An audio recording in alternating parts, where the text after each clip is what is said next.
Billah alladzi khalaqa fasawwa wa qaddara fahada fa amata wa ahya. Wassalatu wassalamu ala sayyidina Muhammadin khatamil anbiya sayyidil asfiya wa ala alihi wa sahbihi a'immatil huda.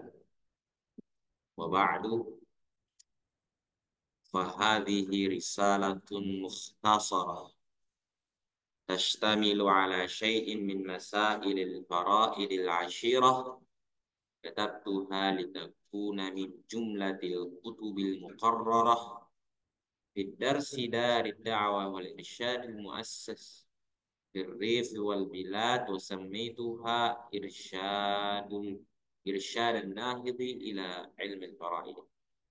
Hada wa arju min Allah an yanfa'a biha talabah ulal abadi wa yahdihim sabilal huda war rasyad. Insyaallah pada malam hari ini ahlan wa sahlan bikum jami'an fi kitab Irsyad an-Nahid ila ilmil fara'id. Sudah tahu apa yang jadi pembahasannya? Ini pembahasannya adalah tentang ilmu fara'id. Jadi untuk pengajian berikutnya kita akan memasuki pembahasan ilmu fara'id, yang mana kita akan dipertemukan dengan perhitungan juga.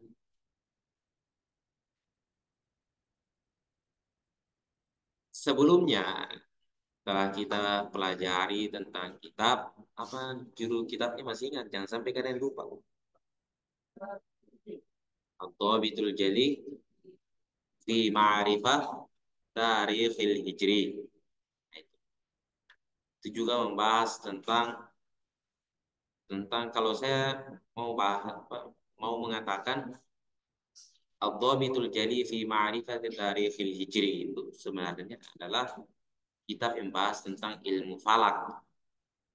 Pernah kalian dengar kata ilmu falak? Bukan falak yang itu, yang menghantui. Bukan itu. Ilmu falak ini. Ilmu falak itu adalah ilmu astronomi Islam. Astronomi, kalau kita lihat astronomi itu berarti berkaitan dengan luar angkasa, tapi bersifat Islami. Ada perhitungan-perhitungan.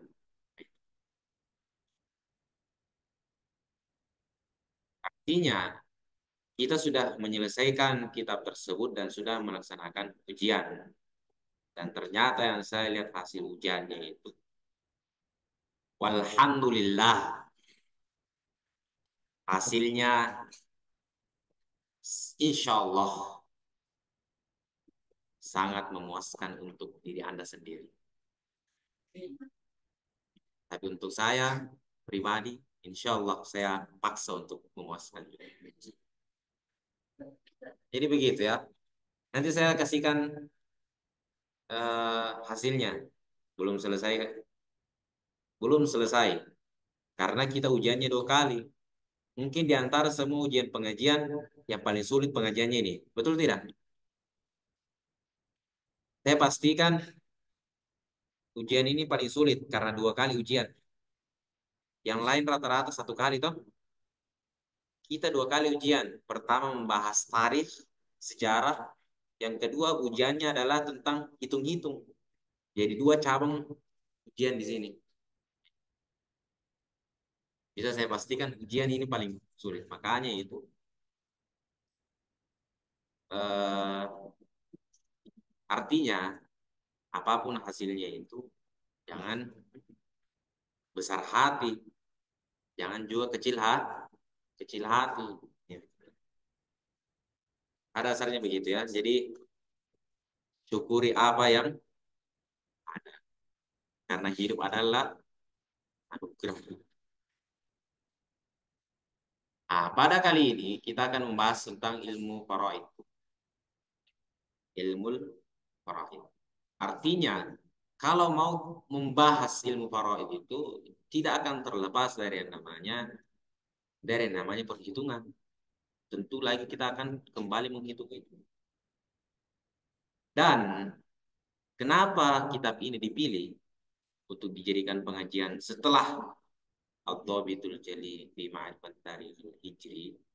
Karena kita akan melanjutkan yang namanya mari berhitung. Mari berhitung. Suka berhitung. Tidak, ini judul buku loh, judulnya. Andai kata kalian pernah tidak lihat buku-buku itu kalau untuk anak-anak TK, anak SD, ya kan? Biasanya itu tulisannya itu suka membaca, suka berhitung, ya kan? Nah, jadi insya Allah kita mari berhitung, suka berhitung juga.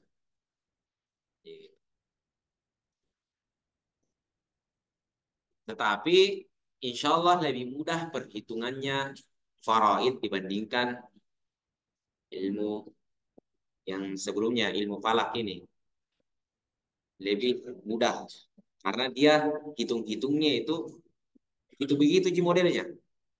Jadi intinya tahu yang namanya bagi-bagi dan tambah-tambah, tambah-tambah sama kurang-kurang, sama kali-kali. Intinya intinya itu. Jadi 4 model perhitungan harus dikuasai. Tapi tidak akan sesulit-sulit yang kemarin. Jadi gitu. Di dalam kitab ini tentunya akan membahas tentang pengenalan faraid dari segi siapa yang berhak mendapatkan warisan. Ini sudah ada kitabnya atau belum? Sebelumnya sudah pernah kayaknya dibawakan ini. Berarti sudah ada kitabnya kan? Belum ada. Iya, nanti menyusun insya Allah.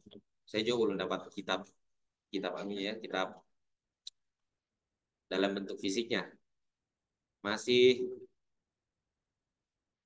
masih dalam bentuk file. Kita lihat dari segi judul. Kalau dari segi judul itu namanya Irsyadun Nahid ila Ilmil Faraid. Sebelumnya pernah kita bahas yang namanya Mursyidul Tullab ya. Dia sepadan dengan kata mursyid. Irsyad, apa arti irsyad yang kalian tahu? Ini DDI, Darul Dakwah wal Irsyad. Darul Dakwah, tempat dakwah wal Irsyad. Apa itu irsyad? Petunjuk, memberikan petunjuk. Jadi irsyadun nahid, memberikan petunjuk kepada an-nahid. Nahid itu dari sepadan dengan kata nahdotun. Nahidho yang muhadu nahdotun. Pernah dengar kata NU? Pernah dengar kata NU? Apa kepanjangannya NU? Nahdlatul, bukan Nahdah. Nahdlatul Ulama, tulisannya itu. Nahdlatul Ulama. Apa artinya Nahdlah? Nahdlatun, sama dengan ini. Nahid. Apa itu? Kebangkitan. Nahdlatul Ulama, kebangkitannya ulama. Gitu. Berarti irsyad memberikan petunjuk kepada An-Nahid. An-Nahid ini bentuk apa dia? Sigoh apa? Kalau dalam ilmu sorof, dia sigohnya apa itu? Masuk sigoh. Tahu tidak artinya sigoh? Bentuk, model. Sigoh itu ada 12. Ada namanya fi'il madhi. Kalau kita urutkan fi'il mudhari. Kemudian apa lagi? Urutkan. Masdar. Kemudian isim fa'il. Kemudian isim maf'ul. Kemudian fi'il amar. Kemudian fi'il nahi. Kemudian apa lagi? Isim zaman, isim makan. Apa lagi yang terakhir? Malan. Di antara ini semua, kira-kira an-nahid ini dia sigohnya apa? Sigoh apa? Bentuknya model apa? Hah? Isim? Isim fa'il. Sebutkan isimnya, jangan bilang fa'il. Beda itu isim fa'il, beda fa'il. Jadi isim fa'il. Ahsan. Jadi an-nahid, kalau kita lihat tadi nahdun arti apa tadi? Kebangkitan. Berarti an-nahid itu orang yang membangkitkan. Jadi memberikan petunjuk kepada orang yang membangkitkan ila ilmil faraid. Orang yang ingin membangkitkan ilmu faraid. Kenapa Andre Gupta mengatakan demikian judulnya? Wasammaituha irsyadan nahid ila ilmil faraid. Dan saya namai ini kitab dengan irsyadun nahid, memberikan petunjuk kepada siapa? Kepada orang yang ingin membangkitkan, menumbuhkan, menghidupkan apa? Ilmu faraid. Kenapa ilmu faraid harus ditumbuhkan? Itu. Jadi itu yang jadi pembahasan. Kenapa ilmu faraid mau ditumbuhkan, dihidupkan? Kalian tahu tidak? Belum saya bahasin bahwa di dalam hadis Nabi Shallallahu Alaihi Wasallam ilmu yang paling pertama dan yang paling cepat diangkat oleh Allah Subhanahu Wa Taala adalah ilmu apa? Ilmu faraid. Kenapa bisa? Ilmu faraid, ilmu faraid.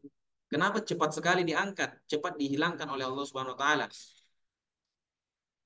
Karena salah satu tanda akhir zaman adalah hilangnya ilmu faraid. Kenapa bisa? Kalian tahu apa efek kira-kira kalau ilmu faraid hilang? Salah satu efek ilmu faraid hilang adalah ketika harta warisan diperebutkan oleh keluarganya. Pernah dengar tidak kasus-kasus di mana seorang anak membunuh ayahnya, membunuh ibunya, membunuh kakeknya, membunuh neneknya karena apa? Apa kira-kira? Harta wari, harta warisan. Dia bunuh, mati cepat situ. Jangan bikin resah. Artinya misalnya orang tuanya sakit, rumah sakit misalnya, sakit sudah sakit ini sudah sekarat. Ini anaknya waktu itu bantal, cepat mati. Rasakan. Tidak ditahu siapa pembunuhnya. Akhirnya apa? Yang terjadi adalah kematian dan pembagian harta waris. Ini yang membunuh, ya Allah, ya Rabbi. Senang juga ya. Karena dia tahu harta itu adalah sesuatu yang menggiurkan, yang sangat menguntungkan. Kalau sudah ilmu faraid itu hilang, apa yang terjadi? Kita nih, tanda-tanda hari kiamat. Salah satunya adalah orang gila harta. Makanya jangan kamu coba-coba berpikir begitu ya. Bukan saya beli iPhone. Tapi bagaimana cara aku bisa beli iPhone? Tidak ada uang. Oh, sepertinya saya harus sebentar malam ini. Saya taruh cobe-cobe di atas pintu. Cobe-cobe batu di atas pintu kamarnya orang tua. Kalau jatuh, meninggal. Saya dapat harta waris. Tidak tahu saya ngomongnya. Jangan coba-coba begitu. Makanya Andre Guruta menamai kitabnya itu adalah memberikan petunjuk, memberikan tutor cara kepada orang yang ingin membangkitkan, menghidupkan ilmu faraid. Itu nama kitab. Jadi begitu. Jadi siapapun yang ingin menghidupkan ilmu faraid, di dalam kitab ini sudah ada petunjuk-petunjuknya. Cara-cara yang dihadapi oleh seseorang yang ingin menghidupkan ilmu faraid. Di dalam kitab ini sudah dibahas. Ini masih pembukaan nih. Karena ini baru hari pertama kita bahas ini. Kemudian ilmu faraid, fakta-fakta yang menarik tentang ilmu faraid. Jadi itu ya, ilmu faraid itu kalau kita pelajari ilmu faraid, kalau tidak pernah diulang-ulang, Bayangkan ya, kalau tidak pernah kita ulang-ulang itu ilmu faraid, lupa kita. Mau coba, mau coba. Tamatkan ini kitab beberapa pekan kemudian, setelah tamatnya kitab ini, saya uji lagi kembali. Kira-kira masih ingat tidak? Dia bilang tidak, belum pilih coba. Jadi kita tes saja nanti. Karena beberapa pengalaman yang saya tanya teman-teman, karena ini kan hadis ya, hadis disebutkan tadi bahwa ilmu yang paling pertama dicabut oleh Allah ada ilmu faraid di dalam hadis Nabi. Jadi saya ingin buktikan kepada teman-teman saya yang pelajari ilmu faraid, apakah benar ilmu faraid itu cepat dilupakan atau tidak? Ternyata setelah mereka belajar ilmu faraid, lama mereka tidak murojaah, tidak pernah ulang-ulang itu ilmu faraid, ternyata mereka lupa, tidak tahu caranya. Banyak teman-teman begitu. Saya tanya, bagiannya ibu berapa? Berapa kira-kira bagiannya anak laki-laki kalau meninggal orang tua? Berapa nak dapat harta? Dia bilang, dapat anu, dapat setengah harta. Wih, banyak itu. Dan dapat setengah harta. Iya. Wih, berarti kau matong memang mau bunuh orang tuamu. Mau bilangi kalau anak laki-laki dapat setengah harta kalau meninggal orang tua. Salah itu tidak tepat. Yang tepat itu adalah dapat sisa. Dapat itu sisa itu. Jadi kalau kamu anak laki-laki, kalau meninggal orang tua, misalnya meninggal orang tua mau dapat harta warisan, kami itu dapat sisa. Kalau kamu sendirian, anak laki-laki, kamu dapat sisa. Kalau tidak ada sisanya bagaimana? Ya sudah, tidak dapat. Kasihan. Begitu. Jadi jangan coba-coba melakukan hal bejat. Macam-macam stres dengan beli beli sesuatu yang mau dimaui, akhirnya melakukan hal-hal yang tidak baik. Jadi seperti itu, ya. Jadi ilmu faraid itu sangat cepat dilupakan oleh seseorang. Makanya perlu murojaah, perlu diulang-ulang. Kemudian, kalau kita ingin melihat pengertian dari segi pengertian ilmu faraid, ya, jangan dulu pengertian ya. Kita bahas dari fakta-fakta ilmu faraid. Kalian tahu tidak kalau di dalam Al-Quran itu ternyata ada ilmu matematika yang disampaikan oleh Allah di dalam Al-Quran. Ada tidak ilmu matematika? Ada. Ayat tentang apa itu? Tentang apa? Tentang faraid. Dua ayat di dalam Al-Quran yang membahas tentang matematika. Ada hitung-hitungnya. Apa itu? Di dalam surah An-Nisa. Dua ayat itu, ayat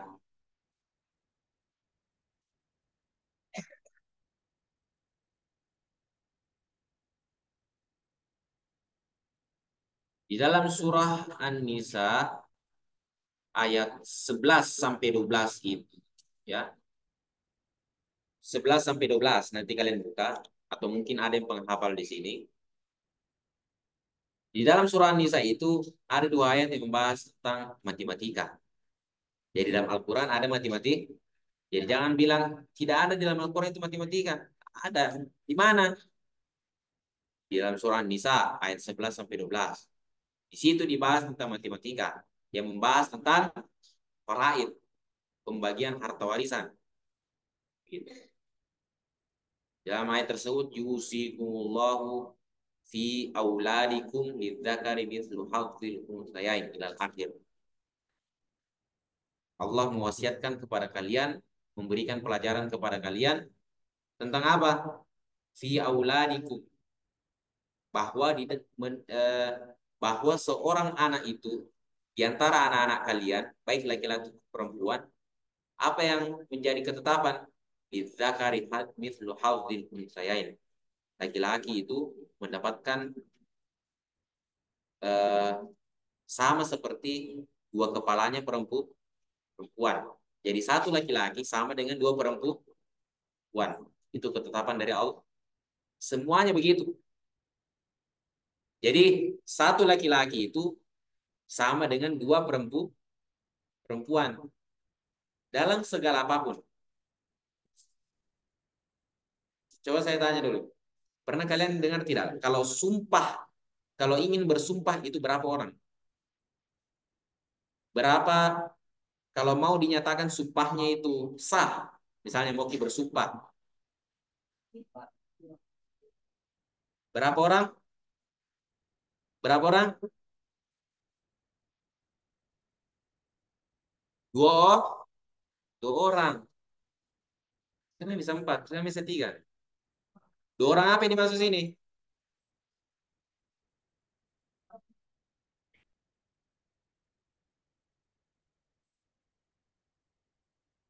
Oh, afwan, afwan. Ada yang mengatakan di dalam mazhab yang di dalam mazhab Syafi'i mengatakan dua orang.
Oh,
bagaimana? Masih belum bosan? Belum di? Ini masih pembukaan, ini belum masuk di pembahasan ini. Saya masih kenalkan tentang ilmu faraid ini. Apa sih yang dibahas maksudnya ilmu faraid? Nah, di dalam kitab ini Andre Guruta membahas mukaddimah. Kita masuk mukaddimah ya. Bismillahirrahmanirrahim. Mukaddimatun. Mukaddimah. Mukaddimah. Apa yang apa yang di apa, apa isi dari mukaddimah ini? Isinya adalah fi ta'rifi ilmil faraidi.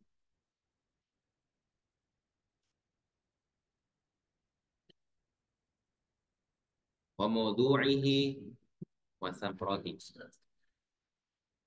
Pengertian ilmu faraid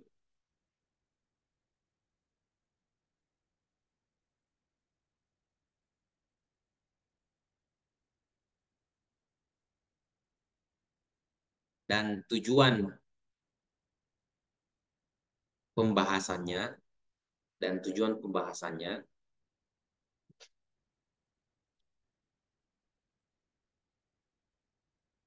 wa thamratuh dan hasil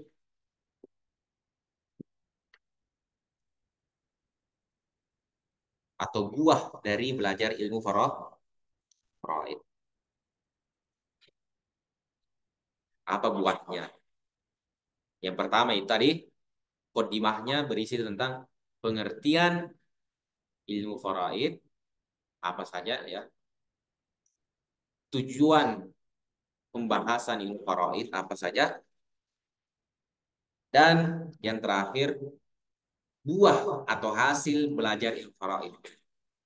Kira-kira apa hasilnya? Nah, di sini apa pengertiannya kira-kira? Di dalam kitab ini membahas Irsyadun Nahid ila ilmu faraid.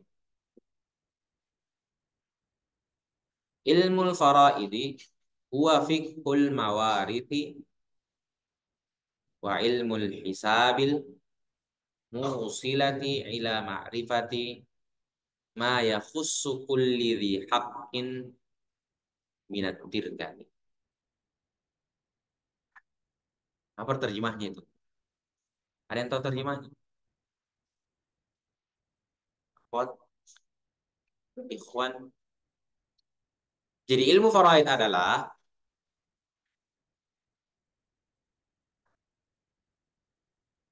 mengetahui secara mendalam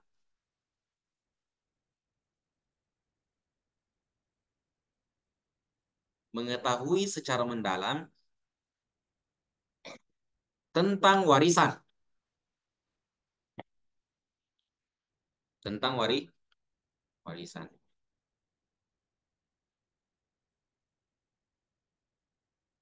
Dan ilmu matematika. Mengetahui secara mendalam tentang warisan dan ilmu matematika.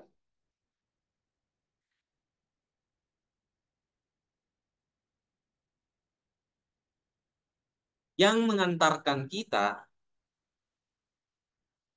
yang mengantarkan kita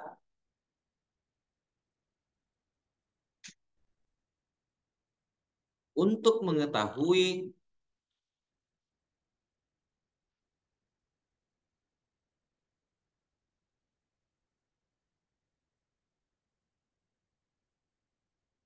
untuk mengetahui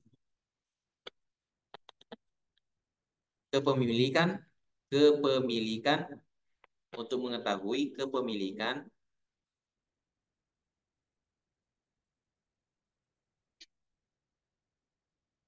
harta warisan, kepemilikan harta warisan bagi yang berhak.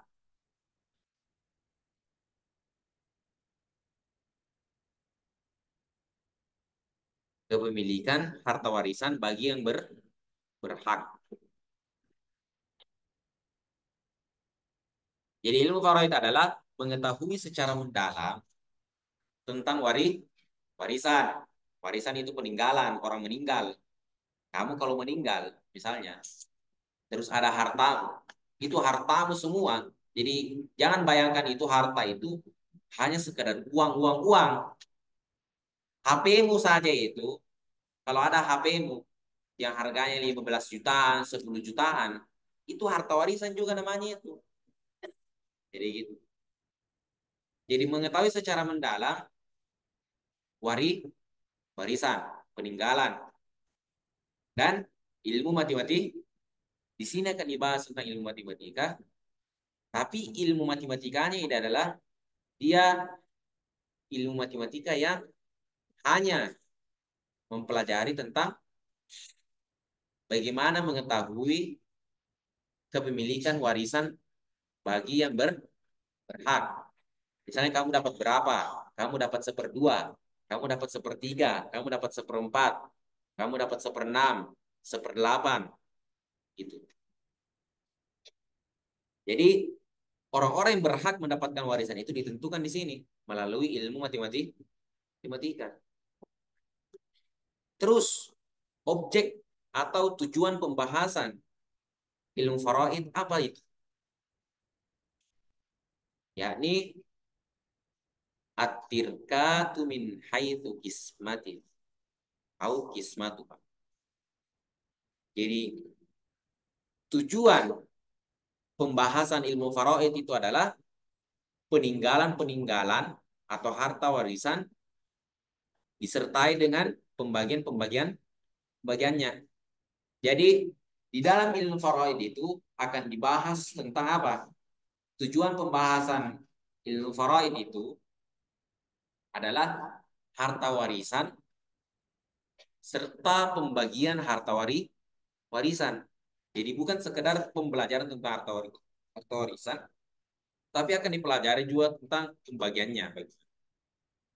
Jadi itu mau doanya. Apa itu mau doa tadi? Tujuan pembahasan atau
nah, kira-kira apa yang menjadi buah atau hasil dari pembelajaran faraid kira-kira?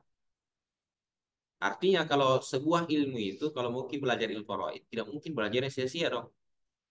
Ya. Jadi apa hasil yang akan didapatkan ketika mempelajari ilmu faraid? Apa itu? Ma'rifatu ma yakhussu kulli dzai haqqin haqqo di haqqin minat tirkati. Buah atau hasil dari mempelajari ilmu faraid adalah mengetahui kepemilikan warisan bagi yang berhak. Jadi itu hasilnya. Jadi di dalam kitab ini menyatakan tentang mengetahui, jadi hasil dari belajar faraid adalah mengetahui kepemilikan harta warisan bagi yang berhak. Sebenarnya bukan ini saja. Di antara manfaat atau hasil yang akan kita dapatkan dari dalam ilmu faraid ini adalah tahu ilmu matematika tentunya. Kalian kan belajar matematika, belajar kan? Belajar tidak? Belajar. Kalau kalian belajar matematika itu bagaimana bagaimana bagaimana responmu kira-kira? Responnya kalian bagaimana? Semangat atau ngantuk? Ngantuk. Kenapa bisa mengantuk? Bosan, pusing. Ya, apa lagi? Lelah. Dikenai 5L. Dikenai 5L kalau belajar matematika. Lelah, letih, lesu, lemah, loyo. Gak usah love you gitu. Hah? Lama pembahasannya. Hah? Begitu intinya intinya belajar matematika sangat membosankan. Lama pembahasannya.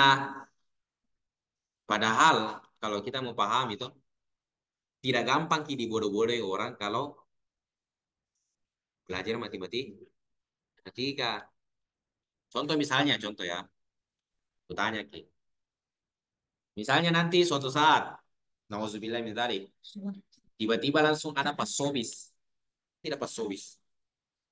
Tahu tidak? Pasobis itu yang pembohong itu. Yang suka pembohong lewat telepon. Assalamualaikum, Anda mendapatkan 500 miliar. Anda mendapatkan 500 miliar dari Bank BRI. Dapatkan 500 miliar dari Bank BRI. Disitulah eh, kita sebagai orang yang disobisi langsung kaget. Wah, dapat 500 miliar, lumayan ini. 1 miliar saja, 1 miliar saja, 1 miliar. Kamu sudah bisa beli satu rumah. Bayangkan kalau 500 miliar. Kalau 500 miliar, berapa rumah? 500 rumah. Kamu sudah bisa beli pulau itu. Kamu beli pulau di Makassar situ, atau pulau di Pangkep. Bisa membeli itu. Tergiur. Akhirnya apa? Pak Sobis bilang, kalau Bapak ingin mencairkan uang ini, harap kirim nomor rekeningnya. Harap ke sini.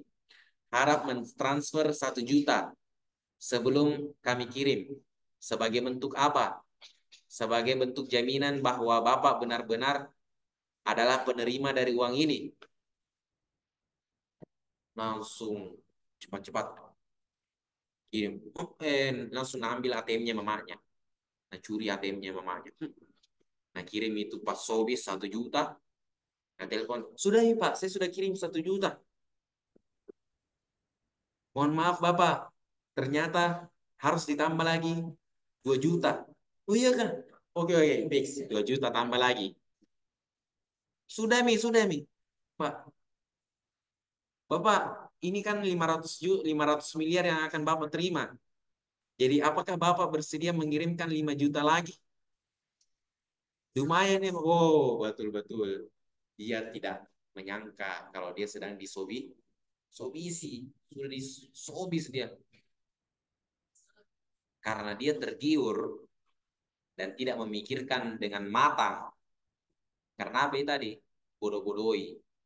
Orang kalau pintar, kalau misalnya dia sudah punya ilmu matematika dalam dirinya, tidak gampang disobisi. Tidak bakal. Pasti dia berpikir, 500 miliar saya dapat, kemudian masa Nasurka kirim 1 juta. Sedikitnya itu 1 juta. Maunya nak minta itu 500 juta kan? Untuk jaminannya. Masa 1 juta nak minta? Berpikir. Kalau kamu orang bodoh-bodoh, tidak tahu begitu perhitungan-hitungan, bandingkan 500 miliar apa? 500 miliar akan dikasih sama kita. 500 miliar dikasih sama kita. Terus dia minta 1 juta sebagai penjaminan. Bandingkan kira-kira 1 juta dengan 500 miliar itu banding berapa kira-kira? 500 miliar. Astagfirullahaladzim. La haula wa la quwwata illa billah. Tidak ada apa-apanya 1 juta. Perbandingannya itu adalah langit ini. 500 miliar itu langit ini, seluas langit. Baru 1 jutanya itu kamu yang kecil-kecil begini. Jangan dibodoh-bodohi. Nah, di situ ini digunakan dulu matematika. Oh, ternyata saya disuruh bisi. Apa, 500 miliar? Iya, Pak. harus dikirim 1 juta. Ah, apa dibilang? 500 miliar harus dikirim satu. Ah, apa dia bilang? Main-main ini, main-main itu pas sobis. Anggap saya tidak dengar. Mohon maaf Pak, jelek jaringan. Bisakah di telepon ulang? Mohon maaf Bapak, Anda mendapatkan 500 miliar. Harus dibayar 1 juta. Ah, apa? Apa? Langsung berkata kotor itu pas sobis. Emang, hmm, emang kamu ya. Hmm. Jadi itu model-model permainannya pas sobis. Kalau kita sebagai orang yang tahu perhitungan, pasti akan berpikir lebih matang. Bandingkan 1 juta itu dengan 500 miliar. Di situ otak kita jalan. Kalau kau tidak tahu itu ilmu-ilmu mendasar tentang matematika, tambah-tambah, kurang-kurang. Jadi cukup saya kuasai begini. Dalam matematika itu cukup Anda kuasai yang namanya tambah-tambah, perjumlahan, pengurangan, pembagian, dan perkalian. Selesai itu barang-barang. Cukup kuasai 4 ini saja. 4 ini pun sudah cukup untuk menghidupi Anda. Edil Faraid. Begitu nanti dipelajari. Terlebih dalam ilmu faraid ini tidak akan lepas dari yang namanya bagi-bagi. Saya yakin di antara 4 ini yang paling susah menurut itu bagi-bagi toh. Betul tidak? Saya juga rasakan itu. Pas kenapa itu pembagian? Ya, ketika di SD ini, kalau waktu SD, yang pertama dipelajari itu adalah penjumlahan. Setelah penjumlahan apa? Pengurangan. Setelah pengurangan apa? Kenapa yang terakhir pembagian? Karena pembagian itu melibatkan yang namanya penjumlahan, melibatkan yang namanya pengurangan, melibatkan yang namanya perkalian. Itu. Coba mi tes bagi-bagi. Tes mi alurnya bagi-bagi. Dilibatkan yang namanya penjumlahan, dilibatkan juga yang namanya pengurangan. Tiga langsung dilibatkan ketika pembagian. Makanya itu. Oke. Di sini ya terakhir ini bagian pembukaan. Kenapa mesti ada ilmu faraid? Itu yang jadi pertanyaan. Ais, kenapa harus harus ilmu faraid? Kurang ngajarin ilmu faraid. Tidak sempat kan dapat semua harta warisannya orang tuaku gara-gara ilmu faraid. Masa saya dapat sisa, Ji? Kan kamu anak laki-laki kan? Kalau perempuan itu dapat berapa? Ada yang dapat seperdua, setengah dia, dia dapat seperdua. Itu enaknya perempuan. Bagiannya pasti. Di dalam ilmu faraid itu, rata-rata perempuan itu mendapatkan bagian yang pasti. Pasti nih bagiannya. Tidak apa pasti. Kalau laki-laki, tidak semua laki-laki dalam tidak semua laki-laki dalam pembagian harta warisan itu mendapatkan bagian pas. Kalau perempuan, pasti. Enak dia perempuan. Ini nanti dipelajari sih. Kenapa laki-laki tidak mendapatkan bagian pasti? Karena laki-laki itu kan selalu diajarkan untuk mandiri, mengalah dari perempuan. Yeay, kita bilang. Ore, perempuan selalu benar. Iya, nih. Jadi kamu laki-laki, meskipun perempuan selalu benar, kamu juga harus tegas. Nah, jadi begitu, laki-laki, kamu sebagai anak laki-laki misalnya, kenapa harus ada ilmu faraid? Wih, mengganggu saya itu ilmu faraid.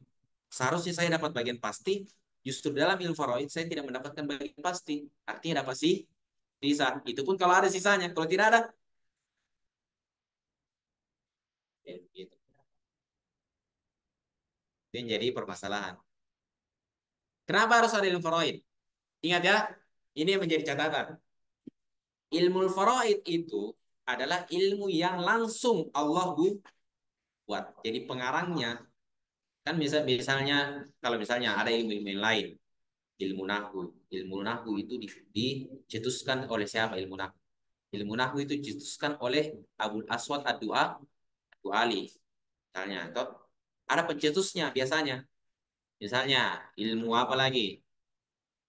Eh, bahasa Arab, ilmu lughah Arabiyah. Siapa yang cetuskan? Orang-orang Arab. Orang-orang Arab, iya pada umumnya. Jadi tidak ada satu orang yang mencetuskan itu ilmu bahasa Arab. Kalau ilmu faraid, di antara semua macam ilmu ya, saking mulianya ilmu faraid. Di antara semua ilmu yang ada, ilmu faraid lah yang paling tinggi. Kenapa? Karena yang mencetuskan ilmu faraid itu adalah Allah Subhanahu wa taala. Allah yang bikin. Kenapa? Karena objek kajian atau kajiannya ilmu faraid itu adalah harta yang akan harta warisan. Kenapa harus harta warisan? Ingat tidak? Harta warisan itu, jadi jangan kamu berpikir harta warisan dari orang tua kita yang meninggal atau dari orang yang meninggal, itu adalah hartanya orang tua. Ketika seseorang sudah meninggal, maka itu otomatis hartanya adalah milik Allah. Artinya begini, harta yang kita miliki di dunia ini, misalnya kamu punya anting-anting, gelang, emas, punya HP, punya laptop, punya apa misalnya, uang sebanyak-banyaknya, intinya harta. Semua harta yang Anda miliki sekarang saat hidup adalah milik Allah yang dititipkan kepada Anda. Jadi itu.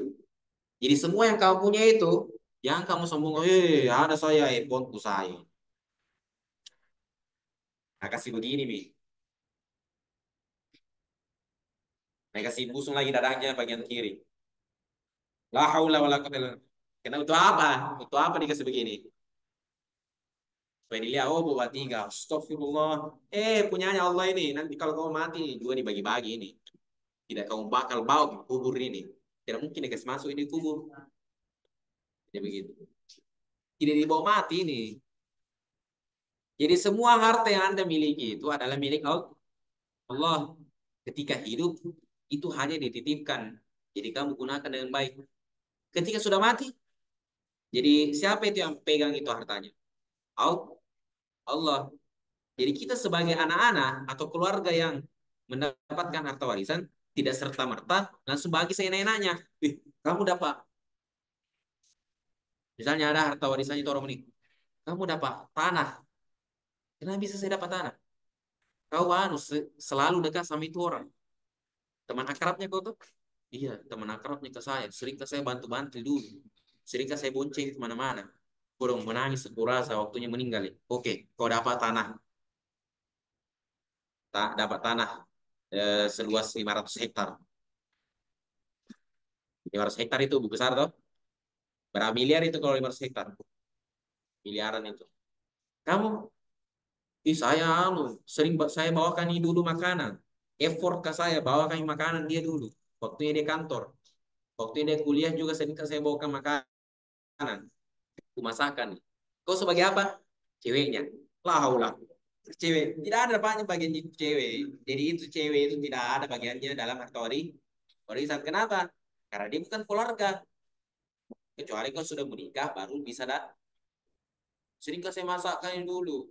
Pohon kasih dapat harta warisannya itu orang. Oke, kamu dapat iPhone-nya. Kamu dapat laptopnya, laptop gaming. Yeay, langsung dalam hati. Padahal Allah murur marah-marah. Kurang ngajar ini. Hartaku itu kenapa kau bagi saya nenanya? Hmm, azab, langsung turun azab. Langsung bunyi petir. Jadi, jadi itu. Jadi kenapa itu? Jadi kenapa itu ilmu faraid ada? Karena ilmu faraid dicetuskan oleh Allah karena apa? Karena Allah yang memiliki harta itu dan harta itu siapa yang pantas membagi harta itu? Allah. Allah yang sudah bagi. Oh, kamu dapat seperdua, kamu dapat sepertiga, kamu dapat seperempat, seperenam, seperdelapan, kamu dapat dua per tiga, begitu. Sudah ada bagiannya masing-masing. Jadi tidak boleh ada yang bilang saya dapat begini, saya tidak boleh. Jadi begitu nih harus dipahami. Bisa dipahami kan? Jadi itu ilmu faraid ada untuk membagi harta-harta milik Allah. Jadi Allah yang miliki, Allah juga yang pantas membagi bagi. Syukur-syukur itu Allah bagi-bagi. Kalau tiba-tiba, tiba-tiba ya, setelah orang itu meninggal langsung hartanya Allah Hanguskan, bakar, tiba-tiba hilangkan, bagaimana? Kasihan, kasihan loh. Jadi syukur-syukur itu kalau Allah bagi, Allah sudah tentukan bagian-bagian warisan. Syukur-syukur itu. Kalau misalnya Allah tidak tentukan bagian-bagiannya itu, bagaimana? Misalnya Allah buat ketetapan hukum, ya. Allah buat ketetapan hukum apa? Bahwa ketika orang sudah meninggal harus dibakar hartanya semua. Bagaimana Mi kalau begitu Mi hukumnya Allah? Aturan dari Allah bagaimana perasaan? Bagaimana coba? Tidak baik kan? Syukur-syukur itu dapat bagian dan kamu juga bersyukur intinya dapat bagiannya. Ada kalau tidak salah ya di dalam ajaran Yahudi itu, yang pada zamannya Nabi Musa alaihissalam, ketika orang sudah meninggal itu harus dibakar hartanya. Jadi itu. Jadi tidak ada istilahnya harta waris. Jadi begitu. Jadi tidak ada istilahnya harta warisan itu di agama Yahudi pada zaman Nabi Musa alaihissalam. Jadi setelah orang meninggal dibakar hartanya. Kalau kita dalam Islam bagaimana? Ada di bagiannya. Dan siapa yang bagi? Allah Subhanahu wa taala. Jadi itu yang harus kalian pahami tentang hakikat ilmu faraid. Ilmu faraid itu ada untuk supaya apa? Supaya membagikan harta warisan yang miliknya Allah. Dan ilmu faraid apa? Mengajarkan kita supaya bersyukur. Syukur-syukur kalau ada. Kalau tidak ada, bersabar. Sabarlah kepada orang yang bagi orang-orang yang tidak mendapatkan bagian pasti atau dapat sisa-sisanya, Ji, kasihan, kasihannya, kasihannya dapat bagian sisa. Bersabar, bersabar kalau tidak ada. Kalau ada ya alhamdulillah. Jadi itu. Nah, itu saja pembahasan atau pembukaan mukaddimah tentang kitab ini. Insya Allah pekan depan kita akan bahas masuk di pembahasan. Insya Allah. Jadi siapkan mental, siapkan diri untuk masuk lagi ke mati-mati. Jangan pusing. Jadi kita punya slogan apa? Mari berhitung, senang berhitung. Ya itu nah slogan kita itu. Mari berhitung, senang berhitung. Pokoknya harus senang berhitung. Ingat tadi supaya tidak dibodoh-bodohi, tidak gampang dibodoh-bodohi. Jadi gitu ya.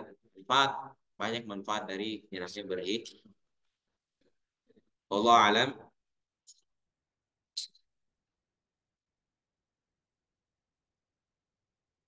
من الكريم أعوذ بالله من الشيطان بسم الله الرحمن الرحيم رب العالمين يا في عمرك المزيدة يا ربنا لك الحمد كما ينبغي لجلالك وعظيم سلطانك اللهم صل على سيدنا محمد وعلى آله وصحبه وسلم اللهم انفعنا بما علمتنا وعلمنا ما ينفعنا سبحانك لا علم لنا إلا ما علمتنا إنك أنت العليم الحكيم ولا حول ولا قوة إلا بالله العلي العظيم اللهم علمنا علم الفرائض اللهم علمنا علم الحساب وفقهنا فيهما برحمتك يا أرحم الراحمين